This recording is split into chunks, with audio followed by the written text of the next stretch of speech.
beda, caranya berbeda. Memproteksi orang dan memproteksi barang beda. Yang jelas memproteksi barang lebih penting dibandingkan memproteksi Nah, orang. itu menurut Anda, itu penyesatan yang Anda lakukan. Bukan penyesatan. Ya silakan Anda berpendapat. Silakan, saya punya pendapat yang lain. Saya punya hak untuk berpendapat yang lain gitu loh. Bang, tapi kalau dalam pengalaman Abang sebagai pengacara ya, Abang mengakui nggak sih bahwa sebetulnya di sebagian besar masyarakat kita itu kadang tidak tahu soal hak-hak mereka gitu loh. Nah, sejauh apa misalnya hak-hak didampingi pengacara, hak untuk mendapatkan ganti rugi kalau misalkan ada kekeliruan dalam proses penangkapan gitu. Nah, sejauh apa sebetulnya KUHP ini gitu bisa semacam memastikan perlindungan hak-hak terhadap masyarakat yang tadi, masyarakat kecil yang ya kadang buta hukum, nggak ngerti apa-apa. Seperti tadi contoh misal yang tadi Ica bilang juga, ada mungkin nggak mekanisme sanksinya akan seperti apa gitu untuk memastikan bahwa ya niat baik ini betul-betul terimplementasi di lapangan gitu.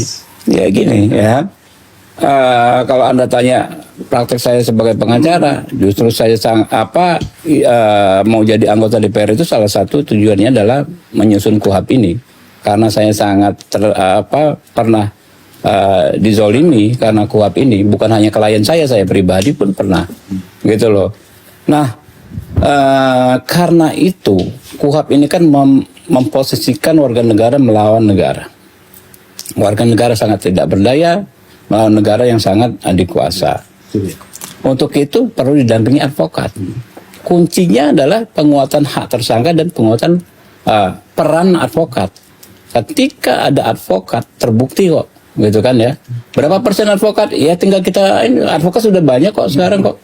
Daripada 15 tahun yang lalu ketika saya berprofesi sebagai advokat, sekarang sudah sangat banyak kok, betul loh. Itu kan idealnya ya? Iya Bang. Idealnya tersangka itu kan dikasih tahu ketika kamu punya hak untuk dapat pengacara gitu. Tapi dalam praktiknya Bang, aku sendiri pernah sepupuku berurusan dengan polisi gitu, ya justru malah disuruhnya jangan pakai pengacara gitu loh. Nah, terhadap situasi-situasi semacam ini ketidaktahuan maupun dari aparatnya yang tidak menginformasikan hak si tersangka ini apa ini di draft mekanisme di draft pasal soal advokat ya, kita bikin bahwa nggak ada ketentuan di bawah 5 tahun, di atas 5 tahun harus didampingi advokat. Semua harus didampingi oleh advokat gitu. Dan advokat kan sekarang ada kewajiban pro bono ya di organisasi advokat masing-masing. Kalau si tersangka ini nggak tahu bahwa dia punya hak untuk harus tahu.